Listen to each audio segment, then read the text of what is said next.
भोपाल का ट्विशा शर्मा मौत मामला इस वक्त पूरे देश में चर्चा का विषय बना हुआ है। एक हाई प्रोफाइल मामला जिसमें एक पूर्व महिला जज और उनका बेटा सीधे आरोपों के घेरे में है। इस संदिग्ध मौत की गुत्थी सुलझाने के लिए देश की सबसे बड़ी जांच एजेंसी यानी कि सीबीआई अब पूरी ताकत से मैदान में उतर चुकी है। ताज़ा अपडेट ये है कि सीबीआई की टीम सोमवार 1 जून को भोपाल में पूर्व जिला जज गिरिबाला सिंह के घर पहुंची। बंद कमरे में क्या हुआ, मौत कैसे हुई, इन सारे सवालों के जवाब ढूंढने के लिए सीबीआई ने घटनास्थल पर सीन रिक्रिएट किया। जी हाँ, सीबीआई के अधिकारियों ने मामले की गहराई तक जाने के लिए एक डमी शव यानी कि एक डमी बॉडी का इस्तेमाल किया। अधिकारियों ने डमी की मदद से पूरे घटनाक्रम को वैसे ही दोहराया जैसे उस दिन हुआ होगा। इस पूरी प्रक्रिया के दौरान सबसे खास बात ये रही कि मामले के दोनों मुख्य आरोपी पूर्व जज गिरिबाला सिंह और उनका बेटा समर सिंह वहां खुद मौजूद थे। उनकी मौजूदगी में ही ये पूरा सीन रिक्रिएट किया गया।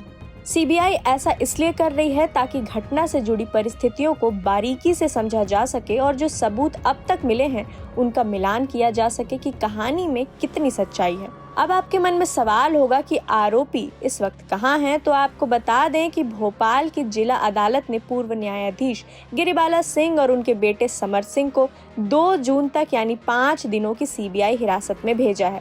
विशेष न्यायाधीश शोभना भवाले ने सीबीआई को विस्तृत पूछताछ के लिए ये रिमांड दी है। इस वक्त सीबीआई दोनों आरोपियों से कड़ाई से पूछताछ कर रही है ताकि घटनाक्रम और आरोपों के पीछे का पूरा सच बाहर आ सके।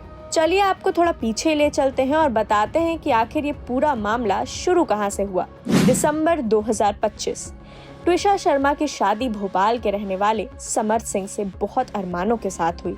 12 मई शादी के महज कुछ महीनों बाद ही भोपाल के इसी घर में ट्विशा शर्मा की लाश फंदे से लटकती हुई मिली है। ट्विशा की मौत के तुरंत बाद ही उनके मायके वालों ने पति समर सिंह, सास गिरिबाला सिंह और ससुराल के दूसरे लोगों पर गंभीर आरोप लगा दिए। परिवार का साफ कहना है कि शादी के बाद से ही ट्विशा को दहेज के लिए लगातार प्रताड़ित किया जा रहा था।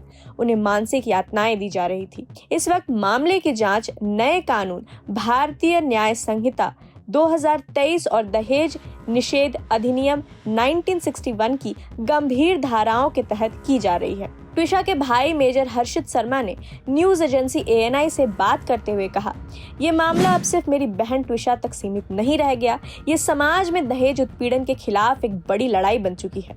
हम यहाँ एकजुटता दिखाने आए हैं और जिस तरह लोग हमारे समर्थन में जा रहे हैं, हमें पूरा भरोसा है कि सच्चाई सामने आएगी और न्याय जरूर मिलेगा।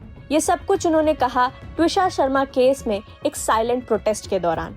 इन सब के बीच बीते 29 मई को उत्तराखंड के ऋषिकेश में बेहद गमगीन माहौल में ट्विशा की अस्थियों को गंगा नदी में विसर्जित कर दिया गया। इस मौके पर उनका पूरा परिवार वहां मौजूद था।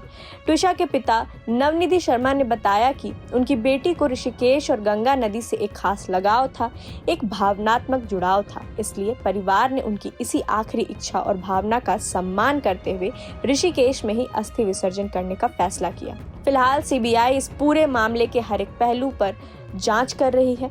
डमी शव से सीन रिक्रिएट होने के बाद अब उम्मीद की जा रही है कि आने वाले दिनों में इस केस से जुड़े कई बड़े और नए खुलासे सामने आ सकते हैं। क्या ये सचमुच आत्महत्या थी या इसके पीछे दहेज हत्या की कोई गहरी साजिश है? कानून की नज़र इन पर बनी हुई है। इस मामले से जुड़ी और अपडेट हम आप तक लेकर आते रहेंगे। देश और दुनिया की तमाम खबरों के लिए जुड़े रहें प्रभात खबर के साथ। प्रभातखबर.com, विश्वास वही, रफ्तार नहीं।